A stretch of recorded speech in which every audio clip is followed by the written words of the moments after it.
Right now on the WHAS11 night team, the search for suspects. I think it's just getting worse. I don't even know what they're going to do about it. Shoppers run to their safety, fleeing the mall St. Matthews after a shooting inside the mall. We are live with a new update, plus fights, attacks, and threats inside some Louisville public libraries. Tonight, the Metro Council quizzes the library director about security. See if we can't move the needle on the number of incidents that we're seeing there. And the road woes around Louisville are getting ready to hit a brand new peak. One of our major interstates is getting ready to shut down for 2 weeks.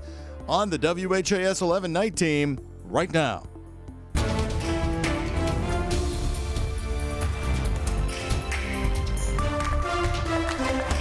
Some new information tonight about the search for suspects after this afternoon's shooting inside the mall St. Matthews.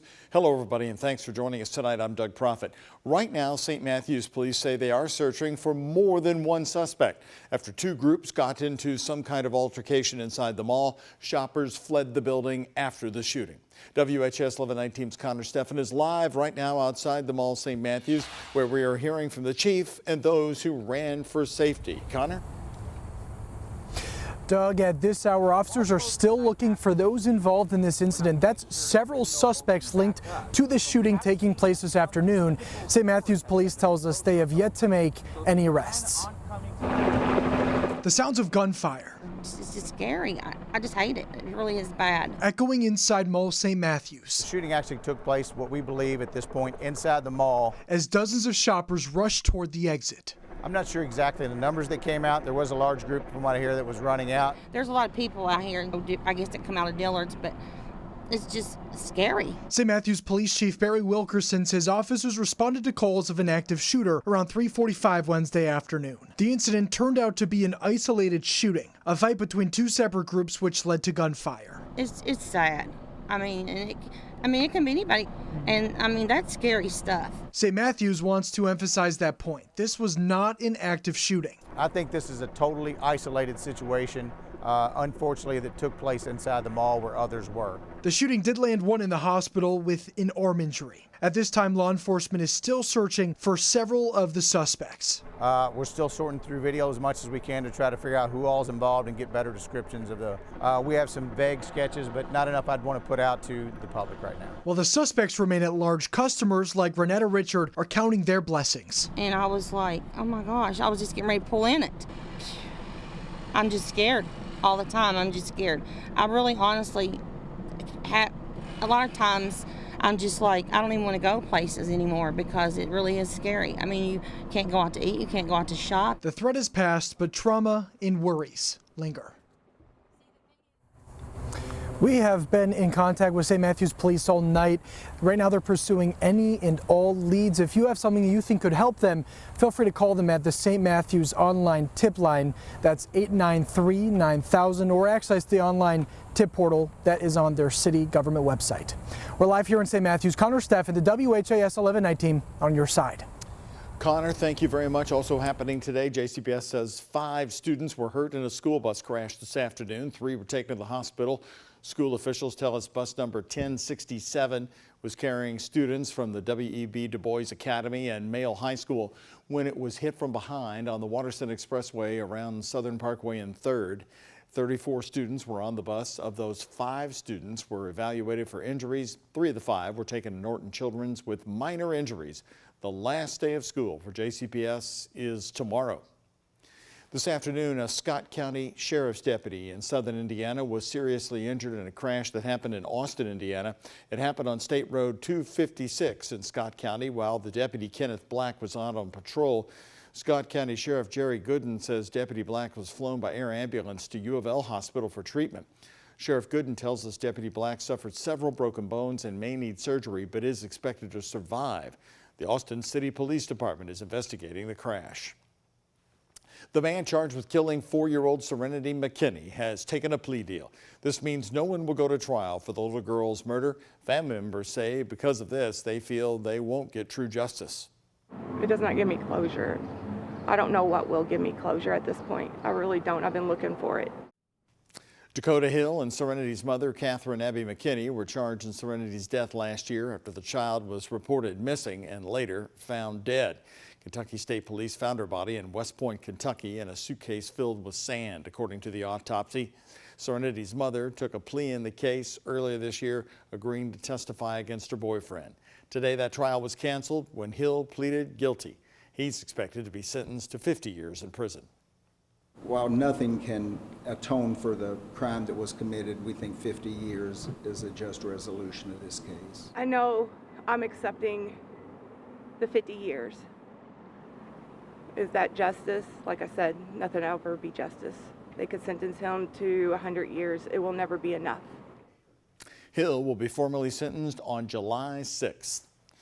The man accused of shooting a New Albany police officer yesterday morning appeared in Louisville before a judge this morning. Barry Souders was also shot in the chase, so he was sent to Louisville Hospital for treatment. But he was in court for his appearance today, and it was short and to the point. As of right now, you have no charges here in Jefferson County, okay? Only except for this fugitive warrant from Indiana. Souders is charged with attempted murder of an officer and resisting arrest in New Albany. Police were attempting to arrest Souders yesterday near 14th and Market Streets when the shooting happened in New Albany. He waived extradition and will be taken to Indiana to face his charges there. The officer shot, Corporal Andrew Byrne, is expected to be okay. Also happening today, the man accused of kidnapping 3 girls who were reported as missing and then sexually assaulting them is now facing federal charges. This is Brian Sauer. He's charged with taking a minor over state lines with intent to commit criminal sexual activity. He's accused of picking up the girls in Louisville, giving them marijuana, and then driving them to Indiana, where he assaulted all 3 victims in a Clarksville, Indiana hotel room. The next morning, he took the girls back to Louisville and dropped them off at a trailer park, according to court documents. Sauer is also facing multiple charges on the state level. He pleaded not guilty today. Today in Scott County, Kentucky, that's central Kentucky, the community gathered to honor the life of Deputy Caleb Conley. Deputy Conley was killed in the line of duty during a traffic stop on I-75 in Georgetown last week. Tonight, a visitation was held at the Scott County High School gym. Family and friends who gathered say they are happy to see all who came out to honor the beloved deputy. He was a good husband, a good father, and he cared about his community. And it just shows like how many people he's touched and how many hearts and everything, and just to see everybody come together for him. I know his family appreciates it more than anything. Tomorrow, Deputy Conley's funeral starts at 11 a.m. also in the Scott County Gymnasium. Kentucky Governor Andy Beshear is attending it. Deputy Conley will be buried at the Battle Grove Cemetery in Cynthiana, Kentucky. A Southern Indiana state representative was arrested early this morning on suspicion of drunk driving. Republican Representative Jim Lucas of Seymour, Indiana, was taken into custody after a crash on I-65. Indiana State Police say they responded to reports of a car crashing into a guardrail on I-65 near Indiana 11 in Jackson County just after midnight. Troopers say they later found the car away from the crash with heavy damage. Troopers say they stopped Lucas as he was walking nearby, arresting him after conducting a sobriety test. Governor Eric Holcomb was asked about Lucas's arrest today and his future in the General Assembly. Well, that's for him. I hope he gets the help that he needs, and that's for the General Assembly to decide. If it were, there would be a process if it happened in the executive branch that we would follow, but I won't prejudge the outcome before he's offered his day in court. Lucas was booked in the Jackson County, Indiana jail. He represents District 69, which covers portions of Jackson, Bartholomew, Scott, and Washington counties of southern Indiana. All new right now with the night team, fights caught on camera and library staff members locally threatened. WHAS11 News has been reporting extensively on the concerns by library staff members about serious issues inside the places that are supposed to be for peace and quiet and studying. Tonight, the library director gave the Metro Council security updates at their budget meeting. WHAS11 night team's Taylor Woods and photojournalist Ian Hardwitt heard their concerns. Taylor, what did they lay out there tonight? Well, Doug, the demand for security and safety concerns were discussed along with the request for more funding for programming and to reopen 3 library branches.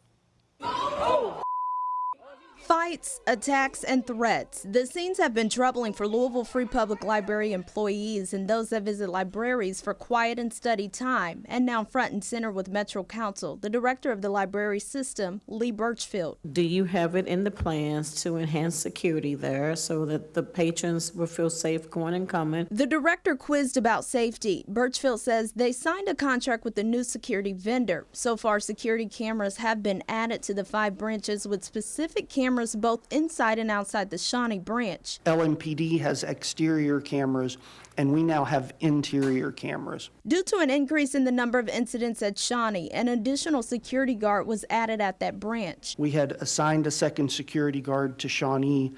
We have gone back now and have reassigned a second security guard there. He looks to expand the scope of a security position that looks at issues in the branch like managing the card swipe system and security. But heightened security is not the only concern. A librarian shared her thoughts about the reopening of the Parkland Library. We want new books, a maker space, and access to databases, similar services available in the other Louisville Free Public Libraries. However, Birchfield says there is still major funding needed to complete construction at the Parkland, Portland, and Fern Creek libraries in order for them to open. We're about $8 million from where we need to be. The Library Foundation is committed to helping us close that gap and raise the rest of the money. He also wants funding to increase after-school programming for youth at the Newburgh and Shawnee branches, but Metro Council still came heavy with their questions. The Friends of Parkland, several of them came, and when he talked about whether that was fully funded, not fully funded. However, Birchfield says the lack of some serious cash is the cause behind the delay of reopening. Now, Birchfield also says he continues to meet with the deputy mayor weekly to brainstorm opportunities to partner with other community organizations. In studio, Taylor Woods, WHAS 11 Night Team on your side.